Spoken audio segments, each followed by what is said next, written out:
السلام علیکم ورحمۃ اللہ وبرکاتہ۔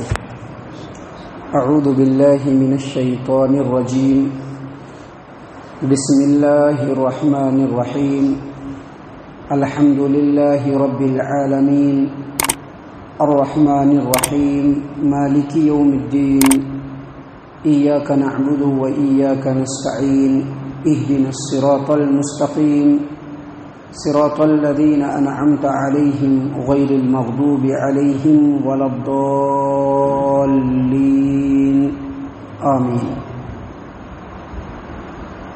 معزز سامعین کرام، سب سے پہلے اللہ تبارک و تعالیٰ کا شکر و احسان ہے کہ اس رب العالمین نے ہم تمام کو جو جہاں پہ موجود ہیں یا دوسری مسجدوں کے اندر نماز پڑھ رہے ہیں یا نماز سے فارغ ہو چکے ہیں، یقینی طور پر اللہ تبارک و تعالیٰ کا شکر ہے کہ اللہ تبارک و تعالیٰ نے ہم لوگوں کو توفیق بخشی اور ہم لوگ نیند کی گہرائیوں سے بیدار ہو کر کے اپنے آپ کو اللہ تبارک و تعالیٰ کے سپرد کرنے کے لیے مسجد میں آئے اور فجر کی نماز ادا کی۔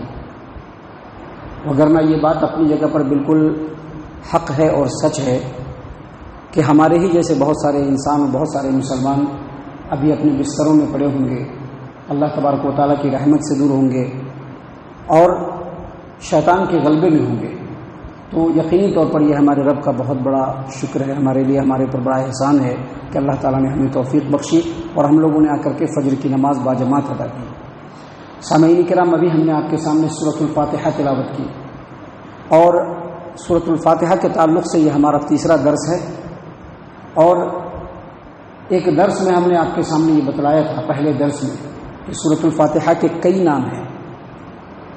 ایک حدیث سے یہ بھی ثابت ہوتا ہے کہ اللہ کے رسول صلی اللہ علیہ وسلم نے اور اللہ تبارک و تعالیٰ نے بھی اس سورۃ الفاتحہ کو نماز کہا، یعنی یہ ایسی صورت ہے جس کو نماز والی صورت ہم کہہ سکتے ہیں، یعنی صورت نماز کی صورت۔ اس سلسلے میں ایک حدیث ہے جس کو امام مسلم رحمہ اللہ نے اپنی صحیح مسلم کتاب الصلاۃ باب وجوب قراءۃ الفاتحہ فی کل رکعۃ، حدیث نمبر 395 نمبر کی یہ حدیث ہے، اور اس کے علاوہ سنن ابی داؤد کتاب الصلاۃ حدیث نمبر 821 ابو ہریرہ رضی اللہ عنہ سے روایت ہے۔ انہوں نے کہا کہ میں نے نبی اکرم صلی اللہ علیہ وسلم کو فرماتے ہوئے سنا، من صلی صلاۃ لم یقرأ فیہا بأم القرآن فہی خداج ثلاثا غیر تمام، یعنی ابو ہریرہ رضی اللہ عنہ نے کہا کہ میں نے نبی صلی اللہ علیہ وسلم کو فرماتے ہوئے سنا کہ جس نے اپنی نماز میں سورہ فاتحہ کی تلاوت نہیں کی تو اس کی نماز ناقص ہے۔ اور تیسری مرتبہ اس بات کو بیان کرنے کے بعد یہ وضاحت کی گئی کہ وہ نماز انکمپلیٹ ہے، یعنی مکمل نہیں ہے۔ ابو ہریرہ رضی اللہ عنہ لوگوں کے درمیان اس حدیث کو بیان کر رہے ہیں، جیسے ابھی میں آپ کے سامنے حدیث بیان کر رہا ہوں، ویسے ہی وہ لوگوں کے سامنے جب حدیث بیان کر رہے تھے تو پوچھنے والوں میں سے کسی نے پوچھا کہ اے ابو ہریرہ، اگر ہم لوگ امام صاحب کے پیچھے نماز پڑھیں گے تو کیا کرنا چاہیے؟ کہا اقرأ بہا فی نفسک، اپنے جی میں پڑھ لیا کر، اپنے دل میں پڑھ لیا کر، اس انداز میں پڑھ لیا کر کہ تیری آواز کسی کو سنائی نہ پڑے، کیونکہ میں نے نبی اکرم صلی اللہ علیہ وسلم کو فرماتے ہوئے سنا ہے، آپ صلی اللہ علیہ وسلم نے فرمایا کہ اللہ تبارک و تعالیٰ فرماتے ہیں کہ میں نے نماز کو اپنے اور اپنے بندے کے درمیان آدھا آدھا بانٹ دیا ہے، نماز کو اپنے اور اپنے بندوں کے درمیان آدھا آدھا بانٹ دیا ہے۔ جب بندہ کہتا ہے الحمدللہ رب العالمین تو اللہ تبارک و تعالیٰ کہتا ہے کہ میرے بندے نے میری تعریف کی۔ جب بندہ کہتا ہے الرحمن الرحیم تو اللہ تبارک و تعالیٰ بیان کرتے ہیں کہ میرے بندے نے میری ثنا بیان کی۔ پھر جب بندہ بیان کرتا ہے مالک یوم الدین تو اللہ تبارک و تعالیٰ فرماتے ہیں مجدنی عبدی، میرے بندے نے میری بزرگی بیان کی۔ اور ایک مرتبہ اللہ فرماتا ہے کہ میرے بندے نے اپنے آپ کو میرے سپرد کر دیا۔ پھر اسی طرح سے جب نماز میں بندہ کہتا ہے ایاک نعبد و ایاک نستعین، اے اللہ تبارک و تعالیٰ ہم تیری ہی عبادت کرتے ہیں اور تجھ سے ہی مدد طلب کرتے ہیں، تو اللہ تبارک و تعالیٰ فرماتے ہیں ھذا لعبدی ولعبدی ما سأل، ھذا بینی و بین عبدی ولعبدی ما سأل، یہ میرے اور میرے بندے کے درمیان ہے اور میرے بندہ مجھ سے جو مانگے میں اس کو دینے کے لیے تیار ہوں.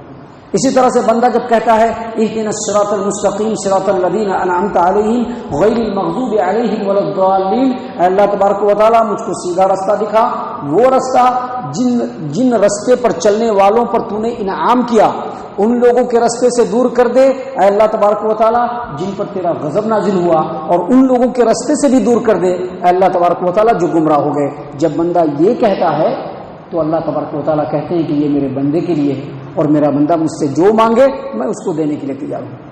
تو دیکھیے یہ جو حدیث ہے، اس حدیث میں اللہ کے رسول صلی اللہ علیہ وسلم نے بیان کیا کہ اللہ تبارک و تعالیٰ نے فرمایا کہ نماز کو میں نے اپنے اور اپنے بندے کے درمیان آدھا آدھا بانٹ دیا ہے.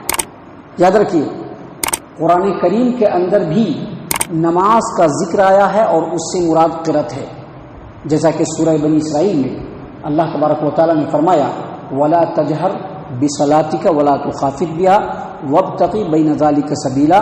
دیکھو اپنی نماز کو نہ تو بلند کرو اور نہ ہی ایک دم دھیما کرو بلکہ درمیانہ انداز میں نماز پڑھو.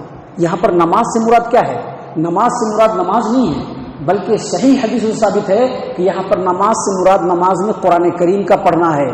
یعنی قرآن کریم کو بہت بلند آواز سے بھی نہ پڑھو اور قرآن کریم کو بالکل دھیرے آواز سے بھی نہ پڑھو بلکہ درمیانہ آواز سے قرآن کریم کو پڑھو. تو آپ دیکھیے کہ جو حدیث ہم نے آپ کے سامنے بیان کی اس میں سب سے پہلے اللہ تبارک و تعالیٰ نے کیا فرمایا کہ میں نے نماز کو اپنے اور اپنے بندے کے درمیان آدھا آدھا بانٹ دیا ہے. اور اس کے بعد ذکر کس چیز کا کیا؟ سورہ فاتحہ کا ذکر کیا. اس سے یہ پتہ چلا کہ قرآن کریم نے سورہ فاتحہ کو نماز کے اندر پڑھنا یہ سورہ فاتحہ کی عظمت کی دلیل ہے. اور اس سے یہ بھی پتہ چلا کہ نماز میں قرآن کریم کے ساتھ ساتھ سورۃ الفاتحہ کا پڑھنا، نماز میں سورۃ الفاتحہ کا پڑھنا، نماز میں سورۃ الفاتحہ کا پڑھنا یہ نماز کا ایک رکن ہے. کیونکہ اللہ تبارک و تعالیٰ نے نماز کا ذکر کیا اور اس کے بعد سورۃ الفاتحہ کی ڈیٹیل بیان کی، لہذا نماز میں سورۃ الفاتحہ کا پڑھنا یہ رکن ہے. اور ان تمام ڈیٹیل سے ثابت ہوا کہ نماز کے اندر سورہ فاتحہ کا پڑھنا واجب اور ضروری ہے. اگر آدمی نماز میں سورۃ الفاتحہ نہ پڑھے تو اس کی نماز کمپلیٹ نہیں ہوتی ہے. جیسا کہ ابھی ہم نے آپ کے سامنے حدیث پورے حوالے کے ساتھ ہم نے کہا کہ اللہ کے رسول صلی اللہ علیہ وسلم کی حدیث ہے، صحیح مسلم کتاب الصلاۃ حدیث نمبر 795 اور سنن ابی داؤد کتاب الصلاۃ حدیث نمبر 821. ابو ہریرہ رضی اللہ عنہ نے کیا کہا کہ نبی صلی اللہ علیہ وسلم نے فرمایا کہ کوئی بھی آدمی نماز پڑھے اور نماز میں سورہ فاتحہ نہ پڑھے فہی خداج، اس کی نماز ناقص ہے. اور اس کی توضیح اور تفصیل کیا بیان کی؟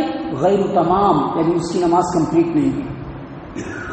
اسی طرح سے ایک اور روایت ہے جس کو صحیح البخاری کے اندر امام بخاری رحمہ اللہ نے بیان کیا ہے. صحیح البخاری کتاب الاذان حدیث نمبر 756 اور صحیح مسلم حدیث نمبر 394. عبادہ بن صامت رضی اللہ عنہ بیان کرتے ہیں کہ نبی صلی اللہ علیہ وسلم نے فرمایا لا صلاۃ لمن لم یقرأ بفاتحۃ الکتاب، تم میں سے کسی کی بھی نماز اس وقت تک نہیں ہو سکتی جب تک کہ نماز میں سورہ فاتحہ کو پڑھ نہ لے. اور ایک اور حدیث ہے، پورے حدیث کے نمبر کے ساتھ میں آپ کے سامنے بیان کر رہا ہوں، کبھی بھی آپ اس کو دیکھ سکتے ہیں نمبر اٹھا کر کے. سنن ابی داؤد کتاب الصلاۃ حدیث نمبر 823.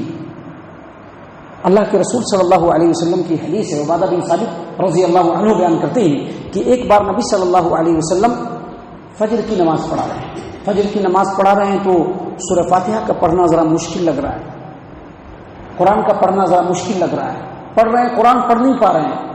نماز کو جب ختم کیا، جب نماز مکمل ہوئی تو آپ صلی اللہ علیہ وسلم نے لوگوں سے پوچھا کہ کیا تم لوگ میرے پیچھے قرآن کریم کی تلاوت کرتے ہو؟ کہا کہ ہاں ہم لوگ قرآن کریم کی تلاوت کرتے ہیں آپ کے پیچھے. کہا کہ لا تفعلوا الا بفاتحة الكتاب فإنه لا صلاة لمن لم يقرأ بها. دیکھو میرے پیچھے قرآن کریم کی تلاوت مت کرنا، صرف سورہ فاتحہ پڑھو کیونکہ اس کے بغیر نماز نہیں ہوتی. اور اس کی بعد والی روایت میں ہے کہ نبی صلی اللہ علیہ وسلم نے فرمایا کہ میں نے جان لیا کہ میرے پیچھے تم لوگ قرآن کریم پڑھتے ہو، اس لیے قرآن کریم کا پڑھنا میرے اوپر دشوار ہو رہا تھا، لہذا جب میں نماز پڑھوں تو تم لوگ سورہ فاتحہ کے علاوہ کچھ بھی نہ پڑھا کرو. تو ان تمام باتوں سے پتہ چلا کہ یہ جو سورہ فاتحہ ہے اس کو نماز میں پڑھنا بالکل ضروری ہے، اس کے بغیر نماز مکمل نہیں ہوتی۔ اللہ تبارک و تعالیٰ سے دعا ہے کہ اللہ تبارک و تعالیٰ ہم تمام کو ان تمام باتوں کے اوپر غور و فکر اور تدبر کرنے کی توفیق عنایت فرمائے، ہم تمام کو ہمارا رب صحیح معنوں میں اللہ اور اس کے رسول صلی اللہ علیہ وسلم کا مطیع اور فرما بردار بنائے۔ اللہ تبارک و تعالیٰ ہم تمام کو صحابہ کرام رضوان اللہ علیہم اجمعین کے طریقے پر چلنے کی توفیق عنایت فرمائے، جنت الفردوس میں جگہ عطا فرمائے۔ اے اللہ ہم تمام کو جہنم سے پناہ دے، اے رب العالمین ہم تمام کو جہنم سے پناہ دے، اے مالک الملک ہم تمام کو جہنم سے پناہ دے، آمین یا رب العالمین۔ وما علینا الا البلاغ المبین۔